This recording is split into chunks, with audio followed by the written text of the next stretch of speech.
आज हम लोग पढ़ेंगे बायोटिक फैक्टर्स, ठीक है, जो इन्वायरमेंट में हेल्प करते हैं। इन्वायरमेंट में कैसा किसका सिस्टम बना हुआ है वो देखेंगे, ठीक है। तो सबसे नीचे कौन आते हैं? ऑटोट्रॉप्स, ठीक है, जो कि होते हैं ग्रीन प्लांट। इनको क्या बोलते हैं? प्रोड्यूसर, ठीक है। अब सेकंड में कौन आते हैं? हेट्रोट्रॉप, जैसे ग्रास हॉपर हो गए, डियर हो गए, वो क्या खाते हैं? घास पत्ता खाते हैं, तो वो हो गए हेट्रोट्रॉप्स, किसी और पे आश्रित हैं, ये प्रोड्यूसर तो नहीं है, ठीक है। अब उसके ऊपर कौन आते हैं? हेट्रोट्रॉप्स में जैसे फ्रॉग हो गए, टाइगर हो गए, फॉक्स हो गए, ठीक है, जो इनको खाते हैं, ठीक है। उसके बाद स्नेक इनको खाता है, फिर काइट स्नेक को खाता है, ठीक है। तो ये सारा इंटरडिपेंडेंट है सब में, ठीक है।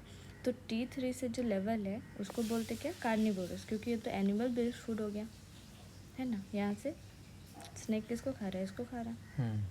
काइट किसको खा रहा? इसको खा रहा है, तो एनिमल बेस्ड हो गया, तो इसको कार्निवोर्स बोलेंगे, ठीक है। और बाकी ये सब हर्बीवोर, ठीक है। अब ये प्रोड्यूसर हो गया, तो ये कंज्यूमर हुआ इसका, ठीक है। इसके लिए प्रोड्यूसर ये हुआ, यानी ये प्राइमरी प्रोड्यूसर, इसके लिए प्रोड्यूसर ये हुआ, है ना। तो ये सेकेंडरी प्रोड्यूसर, उसी तरह ये क्या हुआ? सेकेंडरी कंज्यूमर, ठीक है। इसी तरह से ये पिरामिड के हेल्प से हम लोग समझते हैं, ठीक है। अब क्वेश्चन पूछेगा अगर कि हेट्रोट्रॉप्स कहाँ से शुरू होते हैं, तो हेट्रोट्रॉप्स कहाँ से शुरू होते हैं? T2 से, ठीक है। कार्निवोर कौन से लेवल से शुरू होगा? तो कौन से शुरू होगा? T3 से, ठीक है। तो ये सब कहीं से भी ये क्वेश्चन दे सकता है। ये लेवल 1 हो गया, प्रोड्यूसर के लेवल पे T1, T2, T3, T4, ऐसे आगे करके, ठीक है।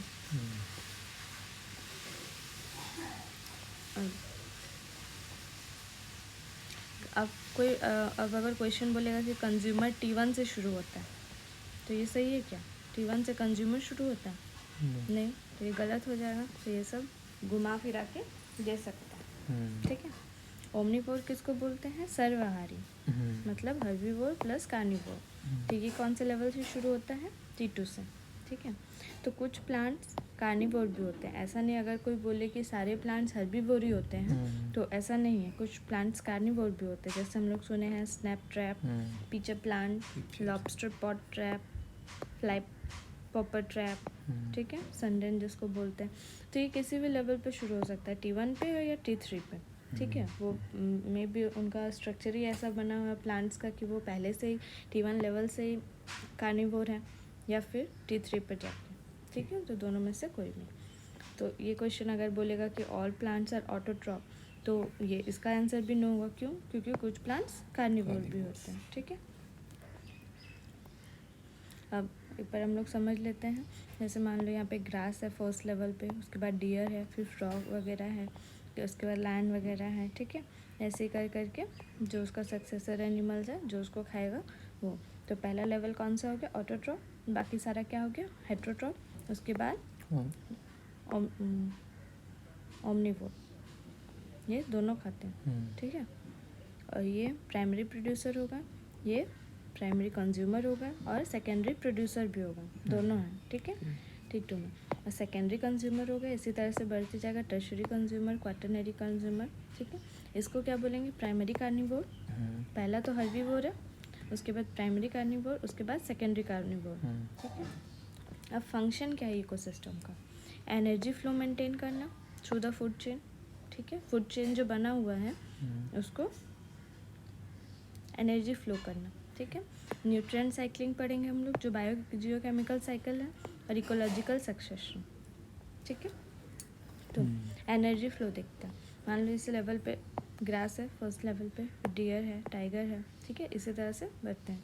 तो पहला में अगर जो ऑटोट्रॉप्स है उनका अगर एनर्जी लेवल 20,000 किलो कैलोरी पर मीटर स्क्वायर पर ईयर है, ठीक है। तो ये अपने सक्सेशन में डियर के पास कितना जाता है? 10%, इसका 10% जाता है, इसका 10% ही फ्लो होता है, ठीक है। तो इसका क्या हो गया? 2000 किलो कैलोरी पर मीटर स्क्वायर पर ईयर, ठीक है। अब ये टाइगर इसको खाया तो उसको कितना मिला? इसका 10%, 200 किलो कैलोरी पर मीटर स्क्वायर पर ईयर, ठीक है। उसके बाद फिर इसका 10% आगे, इसका 10% आगे, ठीक है। तो ये जो एनर्जी लेवल है वो घटते जाता है, जैसे सबसे ज़्यादा रहता है ऑटोट्रॉप्स के पास, हर्बीवोर के पास, ठीक है। उसके बाद फिर जैसे जैसे आगे इसका सक्सेशन होते जाता है ये कम होता जाता है 10% लॉस से, ठीक है।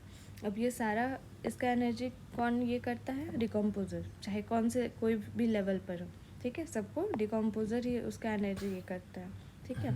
इसीलिए बोलते कि हर्बीवोर बनना चाहिए क्योंकि वहाँ पे एनर्जी लेवल ज़्यादा रहता है, ठीक है। तो ये सब क्या है, एनर्जी स्टोर्ड इन बायोमास, ठीक है। अब एक होता है फूड वेव। फूड वेव क्या होता है, अब हम लोग बोले कि फूड चेन अगर है तो वो एक रियल लाइफ में एग्जिस्ट नहीं करता, क्योंकि अगर एक के पास एक ही ऑप्शन होगा या फिर डियर सिर्फ छोटे छोटे घास ही खाएगा तो वो तो ख़त्म हो जाएगा एक लेवल पे आके, ठीक है। तो ये तो स्कैर्सिटी हो जाएगा, इम्बैलेंस हो जाएगा। तो हम लोग के यहाँ फूड वेब एग्जिस्ट करता है, जो एक के लिए बहुत सारे ऑप्शन है। अगर ये नहीं मिला तो ये भी खा सकता है, ये नहीं मिला तो ये भी खा सकता है, ठीक है। तो एक वेब की तरह ये है, ठीक है। अब नेट प्रोडक्टिविटी। नेट प्रोडक्टिविटी क्या होता है, ग्रॉस प्रोडक्शन माइनस रेस्पिरेशन, ठीक है। तो ये वाला फार्मूला पूछ सकता है, NPP equal to GPP minus R, ठीक है। इकोलॉजिकल पिरामिड्स हम लोग देख लिए, ठीक है। ये प्राइमरी हो गया, ये हर्बीवोर हो गया, ये प्राइमरी कार्निवोर हो गया, सेकेंडरी कार्निवोर हो गया, ये टॉप कार्निवोर हो गया, ठीक है। उसी तरह मरीन लाइफ में भी सेम है। पैरासाइट में क्या होता है, इन्वर्टेड हो जाता है, ठीक है। और ये मान लो कि कोई बर्ड है, ठीक है। तो ये हर्बीवोर है, ठीक है। बर्ड उसको कोई खा रहा है, वो भी हर्बीवोर है, लेकिन अचानक से क्या आ गया, कार्निवोर, ठीक है। तो इसका एनर्जी लेवल अचानक से क्या हो जाएगा, कम हो जाएगा। तो ये एक स्पिंडल शेप बन जाता है, ठीक है। और ये पैरासाइट में इन्वर्टेड बन जाता है, ठीक है। सो पिरामिडल बायोमास में अपराइट रहता है एनर्जी, और मोर बायोमास में यहाँ पे large fishes, small fishes, phytoplankton, ठीक है। तो ये बढ़ते जाता है, ठीक है। हम लोग पढ़ेंगे बायोमैग्निफिकेशन। बायोमैग्निफिकेशन क्या होता है, मान लो PCB मैटर से, ठीक है, पॉलीक्लोरिनेटेड बाइफिनाइल, तो पॉल्यूटेंट है। अब ये पॉल्यूटेंट मान लो नदी में या फिर कोई भी तालाब वगैरह में एक्यूमुलेट हो रहा है, छोटे छोटे माइक्रो पार्टिकल से, ठीक है, एक्यूमुलेट हो रहा है। फाइटोप्लैंक्टन उसको खाएगा, ठीक है। प्लैंकटन को कौन खाएगा, उससे थोड़ी सी बड़ी मछली। तो ये उस पर एक्यूमुलेट होगा, मान लो इसमें बहुत सारा है, ठीक है। ये 4-5 इसमें चली गई, 4-5 इसमें चली गई, 4-5 इसमें चली गई, ऐसे ऐसे करके, ठीक है। अब उसको कौन खाएगा, उसकी बड़ी मछली, है ना। तो ये एक्यूमुलेट होके क्या, मान लो ये 2 मछली खा ली, ठीक है। तो इसके पास कितना हो गया, 8 हो गया, 4-4 जो PCB है, ठीक है। ये मान लो 3 खा ली, तो कितना हो गया, 4-4 8 सब बढ़ते गया। तो ये क्या हम लोग देख रहे हैं, ये बढ़ते जा रहा है, एक्यूमुलेट होते जा रहा है। इसको कौन खाएगी, इसकी बड़ी मछली। ये मान लो तीनों को खा ली एक, ठीक है। तो इसके पास और कितना एक्यूमुलेट हो गया, पूरा ज़्यादा। तो ये बायोमैग्निफिकेशन मतलब क्या, कि एक्यूमुलेशन जो है वो पॉल्यूटेंट्स का वो फूड चेन के थ्रू एक्यूमुलेट बहुत ज़्यादा बढ़ जा रहा है। ये फूड चेन ही बना हुआ है कि बड़ी मछली छोटी मछली खाएगी, छोटी मछली फाइटोप्लैंक्टन खाएंगे, फूड चेन बना हुआ है। तो उसी फूड चेन में थोड़ा थोड़ा करके वो एक्यूमुलेट होके इतना बड़ा होते जा रहा है, उसी को बोल रहे हैं हम लोग बायोमैग्निफिकेशन, ठीक है। इसका क्या असर होता है, जो की स्टोन स्पीसीज है, ये की स्टोन स्पीसीज किसको बोलते हैं, जिसके होने और ना होने से बहुत फर्क पड़ता है, ठीक है। अगर ये नहीं होंगे तो इनकी संख्या पूरी बढ़ जाएगी, है ना। और ये नहीं होंगे तो इनकी संख्या पूरी बढ़ जाएगी पूरे तालाब में। तो कंट्रोल करने के लिए चाहिए, ठीक है। तो इसको बोलेंगे की स्टोन स्पीसीज। तो की स्टोन स्पीसीज को बहुत ज़्यादा अफेक्ट कर रहा है, क्यों, क्योंकि सारा एक्यूमुलेशन होके इसी के पास आ रहा है, ठीक है। तो ये इंस्टेबिलिटी लाएगा, स्टेबिलिटी कम कर देगा, क्योंकि ये अगर नहीं रहेंगी तो बहुत ज़्यादा फर्क पड़ जाएगा, ठीक है। अब इकोलॉजिकल सक्सेशन। इकोलॉजिकल सक्सेशन क्या होता है कि मान लो किसी जगह पे सिर्फ रॉक था, ठीक है, पूरा बंजर ज़मीन है। अब धीरे धीरे उसमें क्या हुआ, एल्गी आना डेवलप हुआ, ठीक है, उस पर ग्रीन कलर का। फिर धीरे धीरे क्या हुआ, कुछ कुछ घास उगने शुरू हो गए, ठीक है। उसके बाद फिर क्या हुआ, छोटे छोटे वीड्स जो ज़्यादा मात्रा में होते हैं एकदम फैले हुए, वो डेवलप करना शुरू हो गए, मिट्टी भी बनना शुरू हो गई है, ठीक है, धीरे धीरे। अब मिट्टी जैसे यहाँ पे तो श्रब उगने लगे धीरे धीरे, ठीक है, छोटे छोटे पौधे जो हैं।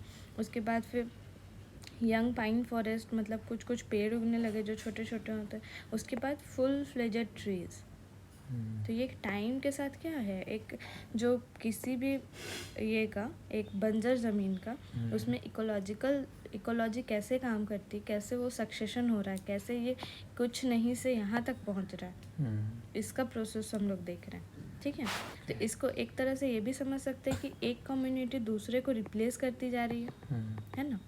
ठीक है, इकोलॉजिकल सक्सेशन में तो ये क्या है, पहले एक्सपोज्ड रॉक्स, उसके बाद क्या हुआ, लाइकेंस और मॉसेस आने लगे। ठीक है, for different abiotic factors, temperature हो गया, वाटरफॉल हो गया, रेनफॉल हो गया, ये सब। ठीक है, उसके बाद फिर एनुअल वीड्स आने लगे, फिर पेरेनियल वीड्स और ग्रासेस दिखने लगे इसी एरिया पे। ठीक है, उसके बाद फिर श्रब्स डेवलप हो गए, उसके बाद फिर एज पर cherry and young pine tree, young pine forest. ठीक है, उसके बाद फिर बुश मैपल और ब्रॉड लीफ फॉरेस्ट, मतलब जिसके पत्ते बड़े बड़े हैं, जो मोर स्टेबल है, जो मोर कॉम्प्लेक्स है और मैच्योरिटी उसमें ज़्यादा है। ठीक है, तो इसको क्या बोलते हैं, क्लाइमेक्स स्पीसीज। पहला को क्या बोलते हैं, पायोनियर, जो कि फर्स्ट आए थे। ठीक है, फर्स्ट थे। और सेरेस कम्युनिटी किसको बोलते हैं, जिसके अमंग कंपटीशन हो। ठीक है, अब ये तो सर्वाइवल के लिए कंपटीशन करेगा ही, है ना, तो इसको बोलते हैं सेरे कम्युनिटी। ठीक है, और जो फाइनल जो मोर मैच्योर, मोर कॉम्प्लेक्स और मोर स्टेबल ट्रीज बने उसको बोलेंगे क्लाइमेक्स स्पीसीज। ठीक है, तो इसका प्रोसेस क्या हो जा रहा है, पहले क्या था, न्यूट्रिशन, कुछ नहीं था। ठीक है, उसके बाद फिर क्या हुआ, इन्वेजन हुआ किसी एक स्पीसीज का, है ना, जैसे एल्गी आया तो कहीं से तो आया, मान लो कोई बर्ड आया तो कहीं का बीज ही ले आया, या फिर रेनफॉल की वजह से वो खुद ही डेवलप हुआ। ठीक है, उसके बाद फिर क्या शुरू हुआ, कंपटीशन। उसके बाद फिर क्या हुआ, रिएक्शन। ठीक है, सर्वाइवल ऑफ द फिटेस्ट वाला। उसके बाद फिर क्या हुआ, धीरे धीरे हम लोग गए स्टेबलाइजेशन। ठीक है, तो ये 5 प्रोसेस में काम होता है। ठीक है, अब टाइप्स ऑफ सेरे कौन कौन सा, बहुत सारे हैं, हाइड्रोसेरे है, केरोसेरे है, लिथोसेरे है, सामोसेरे है, हेलोसेरे है, सनाइल है, योरसर है। ठीक है, तो हाइड्रोसेरे किसको बोलते हैं, एक्वेटिक को, ड्राई हैबिटेट को केरो बोलते हैं, केरोसेरे। फिर लिथो जो चट्टान में, लवंता में जो रहता है उसको हेलाइन में जो रहता है उसको हेलोसेरे। ठीक है, एयोसेरे किसको, वनस्पति में जो होता है। ठीक है, अब सेकेंडरी सक्सेशन क्या होता है, मान लो कहीं बसाए इकोलॉजिकल सक्सेशन था। ठीक है, अब उसमें कहीं फॉरेस्ट फायर हो गया या फिर आग लग गया, सारा पेड़ चला गया। ठीक है, सारा पेड़ पौधा जो उसकी वेजिटेशन थी सब खाली हो गए। उसके बाद फिर क्या होगा कि मतलब ऐसा नहीं है ना कि अब दुनिया रुक जाएगा, यही नेचर की प्रॉपर्टी होती है कि वो दोबारा रीडेवलप करता है। ठीक है, फिर से उसमें धीरे धीरे घास आएंगे।